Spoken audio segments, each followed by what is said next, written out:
di record, mungkin nanti ada teman yang tidak hadir bisa menyimak. Jadi salah satu syarat untuk kita bisa membuat kesimpulan, kita harus bisa menentukan ide pokok suatu paragraf, anak-anak. Terlebih dahulu kita harus memahami paragraf, anak-anak. Paragraf itu adalah sekumpulan kalimat yang memiliki satu ide pokok. Sekumpulan artinya lebih dari satu. Bisa dua ya. Jadi paragraf minimal memiliki dua kalimat. Kemudian ide pokok, anak-anak. Apakah itu, Pak? Ide pokok itu adalah ide yang disampaikan penulis atau gagasan yang disampaikan penulis menjadi suatu pokok pembahasan dalam paragraf. Jadi misalkan kita sebagai penulis punya pemikiran tentang apa misalkan ya. Kita tulislah dalam paragraf pemikiran utama itu, nah itu adalah ide pokoknya. Kemudian anak-anak, letak ide pokok. Letaknya, cara kita menentukan letaknya ada dua kemungkinan, anak-anak. Yang pertama bisa di awal paragraf atau di akhir paragraf. Nah, kita baca bersama contoh paragraf ini. Nanti kita akan menentukan paragraf ide pokoknya. Perhatikan, belakangan ini kegiatan belajar mengajar bisa dilakukan secara online tanpa perlu tatap muka. Di era teknologi yang sudah sangat canggih seperti sekarang, ada banyak situs internet yang menawarkan jasa belajar online, baik yang berbayar atau gratis. Sistem belajar di mana saja dan kapan saja jadi salah satu keunggulan belajar online. Kamu pun bisa memilih mata pelajaran apa saja sesuai yang hendak dipelajari saat itu, mulai dari fisika sampai bahasa Indonesia. Perhatikan anak-anak. Tadi ketika kita ingin menentukan ide pokoknya bisa di awal atau di akhir ya. Di awal paragraf atau di akhir. Kita tentukan nak dua kalimat itu yang dapat mewakili paragraf itu. Yang merupakan gagasan penulis mengemukakan ide tentang apa, gitu ya. Nah, di sini Pak Bayu beri tanda blok merah di awal paragraf. Ya. Menunjukkan ini adalah sebagai gagasan utamanya, anak-anak. Kita baca gagasan utamanya, belakangan ini kegiatan belajar mengajar bisa dilakukan secara online tanpa perlu tatap muka. Itu dia ide pokoknya. Jadi kalau kita pahami di sini anak-anak, penulis ingin mengemukakan gagasan, mengemukakan ide bahwa belajar itu bisa secara online tanpa perlu tatap muka. Nah, itu adalah ide atau gagasan yang ingin ditulis oleh penulis itu. Namanya adalah gagasan pokok anak-anak atau ide pokok atau kalimat utama. Baik, sampai sini Pak Bayu lanjutkan dulu ya. Nanti kalau ada yang ditanyakan boleh chat atau langsung audionya dinyalakan. Kemudian anak-anak, kalimat-kalimat yang mengikutinya itu disebut kalimat penjelas. Kalimat penjelas artinya harus menjelaskan tentang ide pokoknya. Di sini ide pokoknya yang di blok merah ini membicarakan tentang belajar mengajar itu tidak harus tatap muka tapi online, ya kan? Maka kalimat-kalimat berikutnya harus mendukung seperti itu, harus mendukung. Kita teruskan, di era teknologi yang sudah sangat canggih, ada banyak situs internet yang menawarkan jasa belajar online. Nah, itu artinya mendukung ya, mendukung. Ada situs online banyak, baik berbayar atau gratis. Sistem belajar di mana saja dan kapan saja jadi salah satu keunggulan belajar online. Menjelaskan lagi bahwa belajar online itu mempunyai keunggulan. Nah, itu anak-anak. Jadi kalimat selanjutnya adalah kalimat penjelas namanya. Menjelaskan kalimat utama.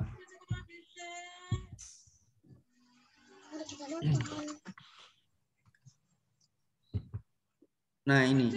Kemudian pertemuan yang kedua ini, tugas kalian adalah mudah supaya kalian selalu ingat nanti ketika sesudah Zoom dengan Pak Bayu, tidak hilang begitu saja apa yang Pak Bayu sampaikan. Maka tugasnya hari ini adalah kalian menyalin atau menulis paragraf ini, anak-anak. Contoh paragraf yang Pak Bayu sajikan ini di buku tulis kalian, supaya kalian tetap ingat, terus memahami contoh ide pokok. Jadi di sini ide pokoknya di paragraf ini berada di awal paragraf. Baik anak-anakku sekalian, kelas 6 Umar, adakah yang ingin ditanyakan? Mas Haidar. Kalau nggak bawa buku tulis gimana, Pak? Silakan yang ingin bertanya boleh menyalakan audionya atau gimana, Pak? chat. Boleh chat. Silakan anak-anak. Kalau nggak bawa buku tulis gimana, Pak?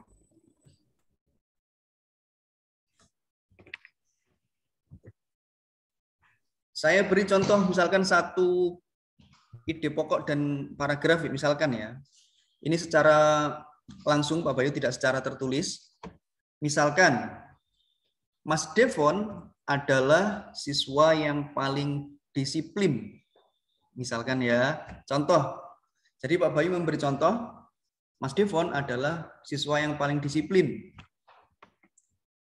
Nah, itu adalah Pak Bayu gunakan sebagai gagasan atau ide pokok.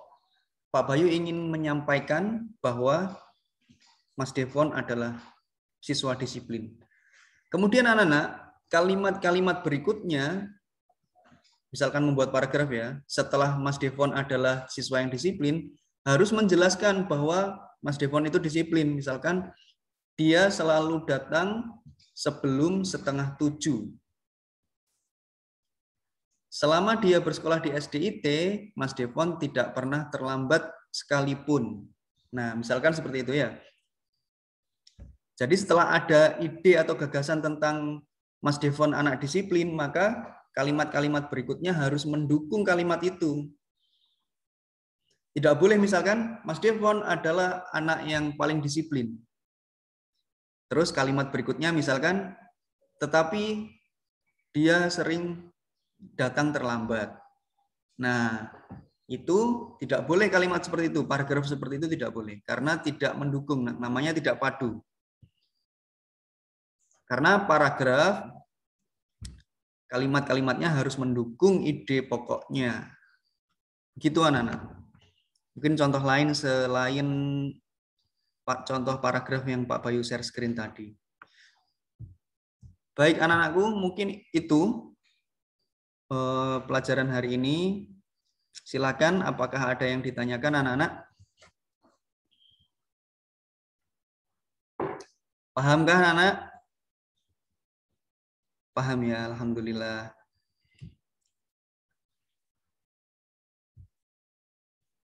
Mas Devon, kalau nggak bawa buku tulis gimana Pak? Masa di rumahmu nggak ada buku tulis? Masa di rumah nggak ada buku tulis, Mas? Ini lagi di kebun. Ini lagi di kebunnya papaku. Hah? Lagi di kebunnya papaku. Ya, nanti mungkin bisa ke toko sebelah kalau ada. Ke toko, ada toko di samping rumah. Beli. Pelepah kurma kalau zaman dulu. Kalau ulama-ulama zaman dulu itu belajar pakai pelepah kurma itu, nah. Ditulis itu ya. Ya. Nah, Mas Devon mencontoh ulama-ulama zaman dulu. Habis ini gerilya buku di toko sebelah. Ya apa aja Mas? Oh lagi di kebun. Nah itu kesempatan untuk meniru ulama Mas. Di kebun ada apa pohon-pohon yang ada daunnya itu dipeti buat nulis. Pelepah-pelepah itu. Di kebun mana Mas Devon?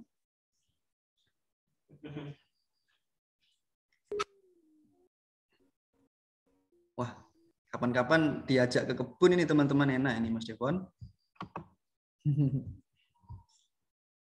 Ya, nanti aja pokoknya kalau misalkan sudah di rumah ada buku, kemudian anak-anak cek kembali Google Classroom ya. Oh ya, tadi tugas yang Pak Bayu sampaikan ini bisa diakses lagi di Google Classroom-nya 6 Umar. Anak-anak setelah Zoom ini berakhir, dicek kembali Google Classroom, dicek di mata pelajaran Bahasa Indonesia, di situ sudah ada pertemuan kedua. Di scroll ke bawah anak-anak, terus di situ nanti ada tugasnya. Kalau bisa anak-anak segera supaya nanti tidak menumpuk-numpuk tugasnya. Insya Allah setelah 2 pekan belajar paper ini nanti akan seperti tahun lalu mungkin ya, insya Allah ya. Kalian akan mengumpulkan tugas-tugasnya di sekolah. Maka dipersiapkan mulai sekarang. Silakan, adakah yang ditanyakan lagi? Masya Allah Mas Azril ini prokesnya, Masya Allah. Oke, masker Masya Allah. Ada yang ditanyakan lagi anak-anak? Cukup.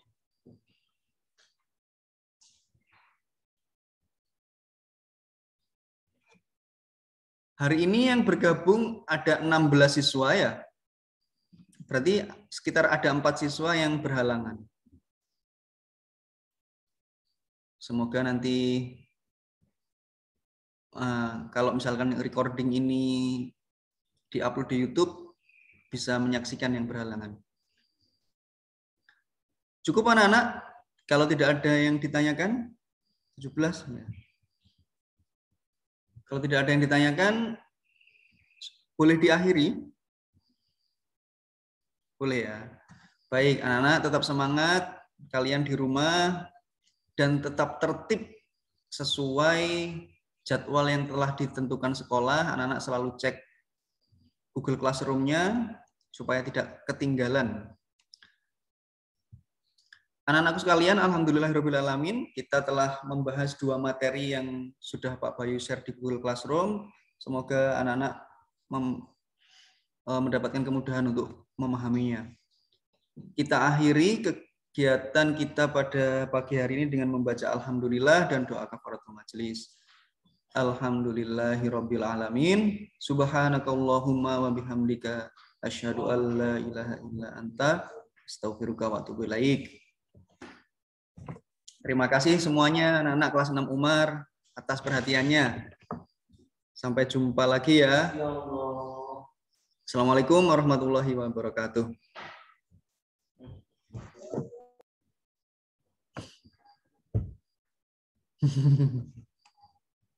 Sampai jumpa lagi. Bisa live meeting atau end meeting Pak Bayu ya.